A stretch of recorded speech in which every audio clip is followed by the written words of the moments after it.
Predation is an interaction between species in which one species uses another as food.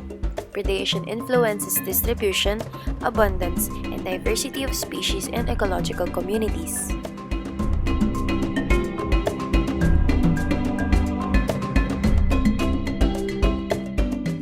Predators are classified into categories of heterotrophs based on their sources of food. Herbivores consume plants, carnivores consume animals, omnivores consume both. A predator is defined as a species that kills their prey immediately upon capture. Parasitoids are predators that attack the host indirectly by laying its eggs in the host's body. In many cases, predation has a strong influence on the population sizes of the predator and prey. The Lotka-Volterra equation for predator and prey population growth explicitly links the two populations. The first graph demonstrates the relationship between prey population and per capita rate of predation. The slope represents the efficiency of predation.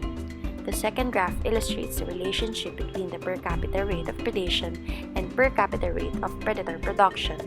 The slope then represents the efficiency with which food is converted into predator population growth. Predator-prey interactions sometimes result in population cycles in which both predator and prey populations each undergo regular increase and decrease. The greater the number of prey, the more the predator eats. The relationship between the rate of consumption and the number of prey is termed as the functional response. The increased consumption of prey results in an increase in the predator reproduction. This is termed as the predator's numerical response. C.S. Holling investigated the concept of functional response in more detail, developing a classification based on three general types of functional response. Functional response is the relationship between the per capita production rate and prey population size. In the first type of functional response, the type 1 response, the number of prey captured per unit time by predator increases linearly with increasing number of prey. Examples of species with this type of response are passive predators such as filter feeders.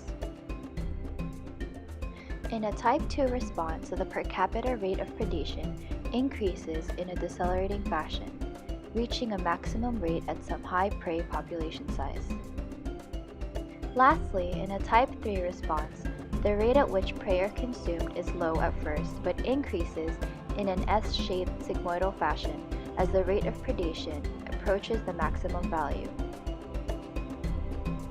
Ecologists call the act of turning to more abundant, alternate prey switching. In switching, the predator feeds heavily on the more abundant species and pays little attention to the less abundant species. As a consequence, the relative abundance of the second prey species increases. The predator turns its attention to that species. As the density of prey increases, the predator population growth rate is expected to respond positively. The increase may be through the reproduction by predators or through the movement of predators into areas of high prey density through immigration. This is an important mechanism because most populations grow slowly in comparison to most of their prey. The time spent foraging must be balanced out against other time constraints such as defense, avoiding predators, searching for mates, or caring for their young.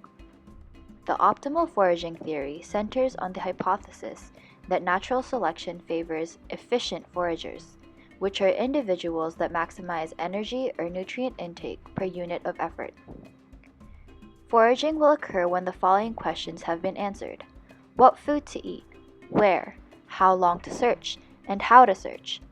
The optimal foraging theory approaches these questions in terms of costs and benefits. Costs is measured in terms of time and energy expended in the act of foraging, and benefits should be measured in terms of fitness.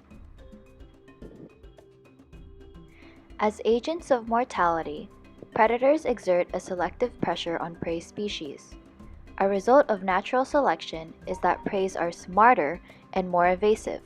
However, failure to capture prey results in reduced reproduction and increased mortality of the predators. A consequence of this is that both prey and predator have evolved characteristics that enable them to avoid being caught and have a more effective means to capture prey, respectively.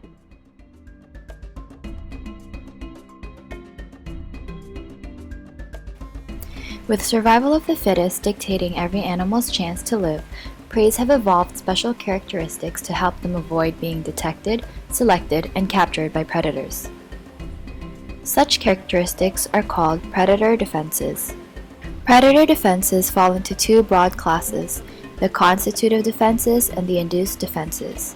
Constitutive defenses refers to the fixed or permanent defense features of an organism. These include cryptic coloration, flashing coloration, warning coloration, object resemblance, eye spot markings, Batesian mimicry, Müllerian mimicry, and lastly, protective armor.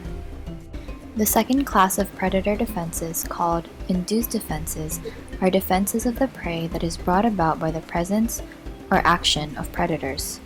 These include chemical defenses such as alarm pheromones, odorous secretions, toxic substances, and poisons.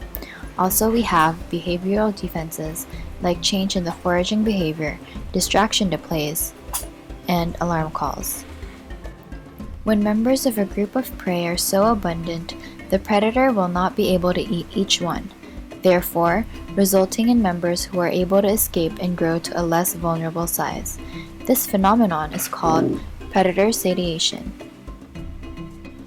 Just as the prey evolved to survive, predators have also developed efficient hunting tactics to capture prey and survive. There are generally three methods of hunting: ambush, stalking, and pursuit.